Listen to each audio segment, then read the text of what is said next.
Patuloy po ang ating pagbabantay sa bilangan ngayong eleksyon 2025. Kausapin na natin si COMELEC Chairman George Erwin Garcia, the man of the hour. Magandang umaga at welcome po sa Balitang Hali.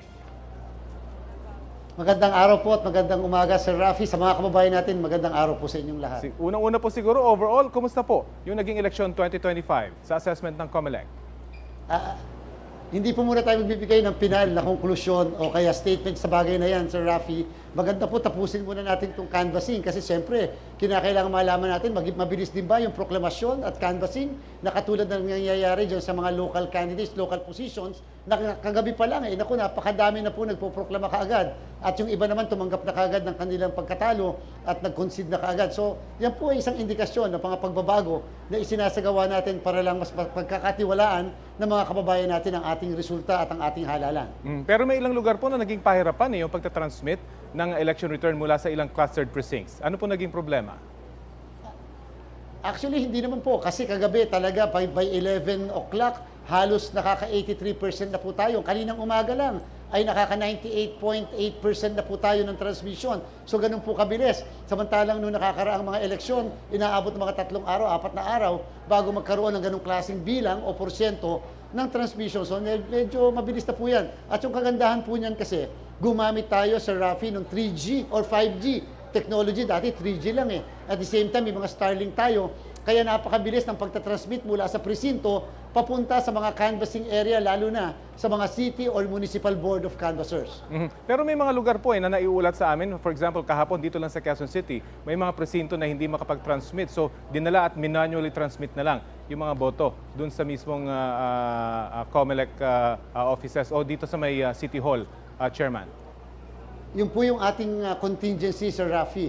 Kung talagang several attempts hindi ma-transmit, kahit sa loob ng isang polling place, kahit saan pumunta, hindi po kukuhanin yung USB sapagkat ayaw natin ma-compromise yung integrity. Yung buong makina, Sir Rafi, ang dadalhin sa canvassing center upang doon mag-transmit ng result kasi nga po ang purpose natin, hindi lamang mag-transmit sa City or Municipal Board of Canvassers kung hindi makapag-transmit sa COMELEC, sa PPCRB, sa NAMFREL, sa Majority Party, at sa media server po natin.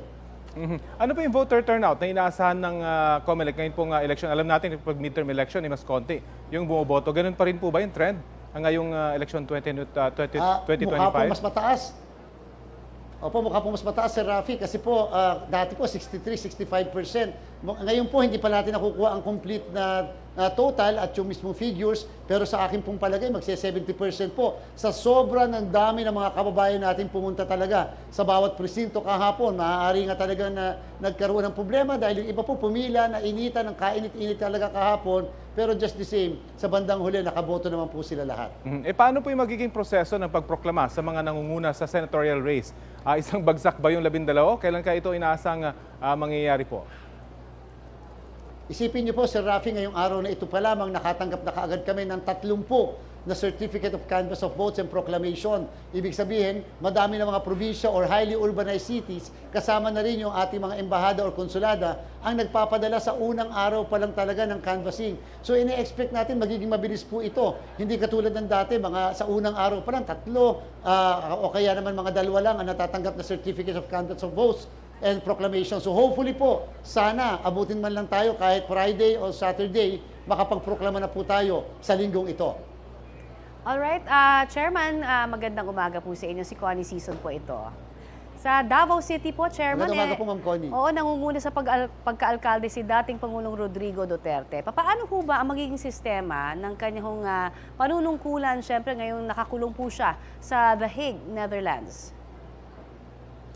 Well, as far as the COMELEC is concerned, hindi po kinakailangan present ang isang tao sa ating bansa o kung nasaan man po siya para siya ay maproklama o para nga siya ay naiboto o para maiproklama kung siya ay nanalo. Yung pong panunungkulan ay ibang bagay na po yan kasi po ang jurisdiction ng COMELEC, Ma'am Connie, ay matatapos kapag ang naturang kandidato ay naiproklama na ng Commission on Elections. And therefore, kung siya ay makakaupo o sino ang pauupuin, kapalit po niya pansamantala o permanente ay nasa DILG na po at wala sa Commission on Elections. I see. Alright. Pero sa lungsod naman ho ng Marikina, nangunguna sa bilangan ng 1st District Congressional Race si Mayor Marcy Teodoro na nahaharap naman ho sa COC cancellation. Paano ho magiging sistema? Maipoproklama ho ba siya pag ganon?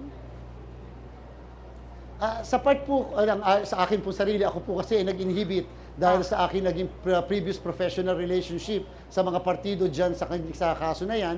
Pero mas minarapat po ng majority ng mga miyembro ng Commission and Bank na mag-issue ng order to suspend proclamation. Ibig sabihin, hanggang sa hindi mariresolve yung mismong kaso na nasa amin, ay wala po munang manunungkulan o wala po munang maipoproklama kung siya man po ay nanalo bilang kongresista ng naturang distrito. So again, total naman po ang pagsisimula ng pagiging kongresista ng isang taong nahalal ay sa June 30 sa tanghalian alas 12:01 and therefore may sufficient time na po ang COMELEC para iresolba ang kaso na ito. I see. Pero ito, manalo o matalo, di ba obligasyon ho ng lahat ng kandidato pagkatapos ng botohan na talagang, of course, mabigay ho sa kanila yung lahat ng pwedeng mabigay nila dun sa kanilang constituents. Pero kung hindi ho sila nakakaupo pa, paano ho kaya yun? Baka lugi naman yung mga bumoto sa kanila.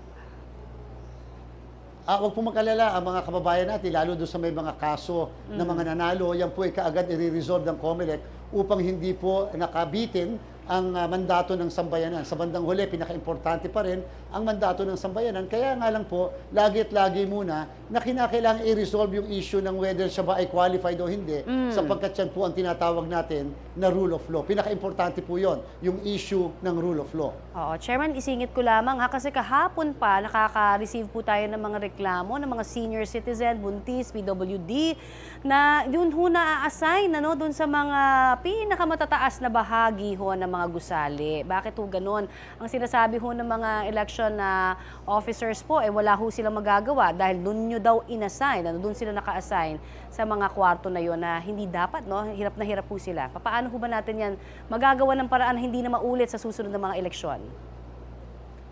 Ma'am Connie, una muna, lahat po ng mga nakatatanda at may kapansanan, nasa PPP po sila sa ground floor, yung pong priority polling place. Pero isang bagay po na dapat pag-isipan nating mga kababayan. Alam niyo po, noong 2022 presidential election, 66 po ang ating botante noon. Ngayon pong eleksyon na ito, 68,431,965 ang ating pong botante. Sa darating pong 2028 elections, aabutin po tayo ng 70 to 71 million. Nangangahulugan, lumalaki ang bilang ng populasyon ng mga botante, pero kasing laki pa rin, wala pong pagbabago ang ating pong mga presinto. Sapagkat yan po ay mga paaralan at mga eskwelahan, mga silid-aralan ng ating pong mga elementary school students. Sana po ang ating pong mga ginagalang na mambabatas ay magkaroon ng panukalang batas na ang COMELEC ay makapag-venture na sa mga ibang pribadong lugar, pribadong institusyon o gusali para doon po tayo magpa-hold ng eleksyon. Tingnan niyo po yung ginawa natin sa ating mall voting sa 42 na areas dito sa ating bansa. Napaka-komportable, walang vote buying, walang terrorism, malamig ang panahon, walang mainit ang ulo, wala pong kahit maghintay ay medyo kinakabahan kasi nga baka mapaaway. Yun po sana ang kinakailangan upang mas paluwagin natin at mas pagandahin natin ang karanasan ng ating mga botante sa mga susunod na halalan. Opo, pero yung pinarating ko po sa inyo, nangyari ho talaga yun, ha? Marami hong mga talagang umaakyat na mga PWD sa pinakamatataas po. Baka po pwede hong, kasi sinasabi nga natin PPP, di ba? Dapat nasa baba lang. Pero hindi ho yan ang nangyari kahapon. At sana matupad nga ho yung mga provisions na po pwede pang magawa para mas maging talagang kombinyente sa mga may mga kapansanan at buntis at mga senior citizen. Marami pong salamat sa inyo, COMELEC Chairman. Thank you very much for your time. Maraming salamat po. Maraming salamat. Mabuhay po kayo. Yan po naman si COMELEC Chairman George Erwin Garcia.